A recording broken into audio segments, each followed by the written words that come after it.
Sarah and Emily had been friends since they were kids. They shared everything: secrets, dreams, even clothes. When Emily met Mark, she was head over heels. Sarah was happy for her friend, genuinely. Mark seemed nice enough, a bit quiet, but kind. They got married in a beautiful ceremony, and Sarah was the maid of honor. Things started to change subtly after the wedding. Emily was still her friend, but she was also a wife.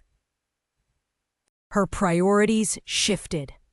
Sarah understood, of course, but she missed their late-night talks and spontaneous adventures. Mark was always around, which wasn't a bad thing, but he was reserved, and Sarah never felt like she truly connected with him.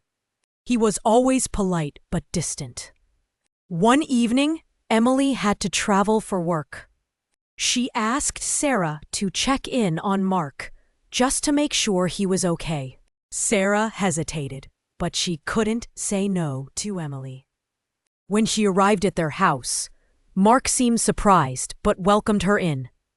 They talked for a while, mostly about Emily and how much they both missed her. Sarah found herself opening up to Mark in a way she never had before. He listened intently, offering thoughtful insights. Over the next few days, Sarah visited Mark a couple of times.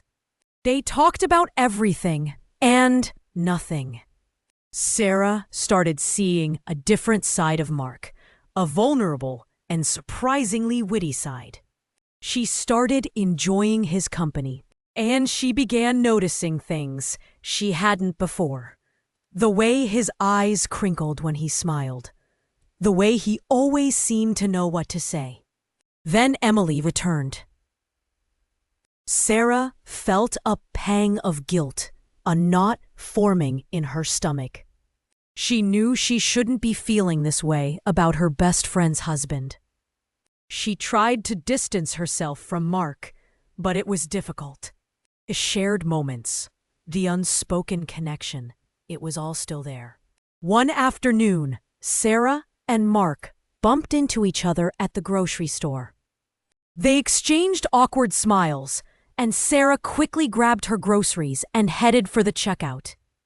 As she was paying, Mark approached her. He looked hesitant, but his eyes held a certain intensity. "Sarah," he said quietly, "I need to talk to you." Sarah's heart pounded. She knew this couldn't lead anywhere good. She was torn between her loyalty to Emily and the undeniable feelings she was developing for Mark. The weight of her dilemma threatened to crush her. What would she do? Emily was soon to be pregnant, but it was discovered that she had a genetic condition that was not compatible with pregnancy. In order to ensure Emily lives a long and healthy life, the couple was advised against having the baby. This left Mark distraught because he always dreamt of having a child. This left a lot of things unresolved, including the awkwardness between Sarah and Mark. If you want to keep watching stories like this, then like, share, and subscribe to our channel. And don't forget to hit the notification bell.